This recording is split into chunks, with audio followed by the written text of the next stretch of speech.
केंद्रीय मंत्री मनसुख एल मंडाविया ने कहा, देश का युवा ही राष्ट्र का भविष्य है। डॉक्टर बाबा साहेब अम्बेडकर जिन्होंने देश को संविधान और समानता का अधिकार दिया, उन्होंने समाज के शोषित, पीड़ितों और वंचित वर्गों के लिए जीवन भर संघर्ष किया। उन्होंने संविधान के माध्यम से उनके अधिकार दिलाए। दोस्तों, देश के युवा ये देश का भविष्य है और डॉक्टर बाबा साहब अम्बेडकर जिन्होंने देश को कॉन्स्टिट्यूशन दिया, बंधारण दिया, जिन्होंने देश को समानता की राह दी, देश में शोषित, पीड़ित और वंचितों के लिए लड़ाई भी लड़ी और कॉन्स्टिट्यूशन के द्वारा उसको अपना अधिकार भी दिया। ये अधिकार को लेके देश के युवा इस कॉन्स्टिट्यूशन के रास्ते पे आगे बढ़ के संविधान को सम्मान करते हुए विकसित भारत के लक्ष्य को साकार करें। इस दिशा में आज का अवसर एक प्रेरणा का अवसर है। आज के दिन के अवसर पर ये पद यात्रा के द्वारा देश के युवा डॉक्टर बाबा साहब से प्रेरणा ले, डॉक्टर बाबा साहब के जीवन कवन से प्रेरित होके विकसित भारत की संकल्पना में अपना सहयोग दे। देश के हर नागरिक नेशन के प्रति अपना कर्तव्य का निर्वहन करे।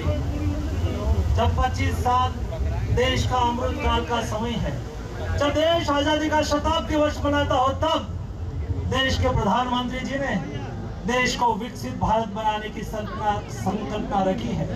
लेकिन ये विकसित भारत के स्टेक होल्डर कौन है? ये विकसित भारत के कर्मधारक कौन है? ये विकसित भारत जीना है किसको?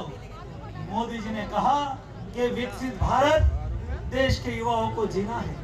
इसलिए देश के युवाओं का कर्तव्य, देश के युवाओं की जिम्मेवारी विकसित भारत के लिए सबसे अहम रखी है। प्रधानमंत्री जी ने 2022 15 अगस्त को रेड फोर्ट से अपना उद्बोधन में केवल विकसित भारत बनाने की संकल्पना नहीं रखी, लेकिन इस संकल्पना के साथ मोदी जी ने पाथवे भी बताया, मोदी जी ने रास्ता भी बताया। हमें विकसित बनना है, तो विकसित बनने के लिए कौन सा रास्ता होना चाहिए? दोस्तों, मोदी जी नारा नहीं देते हैं, मोदी जी केवल संकल्प व्यक्त नहीं करते हैं, लेकिन जो संकल्प करते हैं इस संकल्प को सिद्धि की ओर ले जाने के लिए रास्ता भी बताते हैं। और यही रास्ता है हमारा पंच प्राण। मोदी जी ने देश के नागरिकों को पांच प्राण निर्वाते हुए कहा कि जब देश आजादी का शताब्दी वर्ष मनाता हो, यानी कि देश की आजादी का 100 वर्ष पूर्ण हुआ हो, तब हमें विकसित बनना है। लेकिन विकसित बनने के लिए रास्ता कैसा होना चाहिए?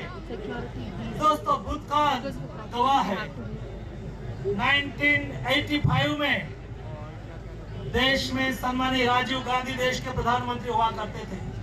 उन्होंने 21वीं सदी का नारा दिया था, लेकिन 21वीं सदी की ओर देश को ले जाने के लिए पाथवे नहीं बता पाए थे।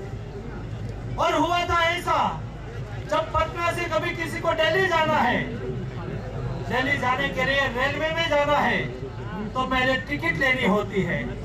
टिकट लेने के बाद ट्रेन के टाइम पर रेलवे स्टेशन पहुंचना होता है, और जब ट्रेन का समय हो जाता है तो 5 मिनट पहले जिस कोच में आपकी सीट है, एक कोच के सामने खड़े रहना होता है। जो आप इस कोच के सामने खड़े नहीं रहेंगे, ट्रेन तो आती है, 3 मिनट रुकती है, चली जाती है, आप ट्रेन में सीट नहीं ले सकते हैं।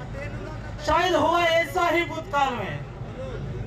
21वीं सदी की ट्रेन तो आई, लेकिन इस समय की सरकार रेलवे स्टेशन के कोच पर, यानी कि 21वीं सदी के रास्ते पे नहीं पहुंच पाई थी।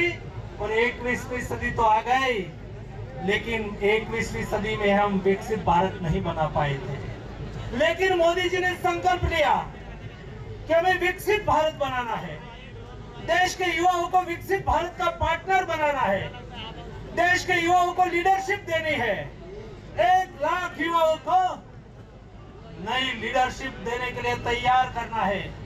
और उसके लिए मोदी जी ने माई भारत प्लेटफॉर्म तैयार करा। 1,75,00,000 से अधिक माई भारत के वॉलंटियर विकसित भारत के सहयोगी बनने के लिए ये प्लेटफॉर्म पर रजिस्टर हो गए।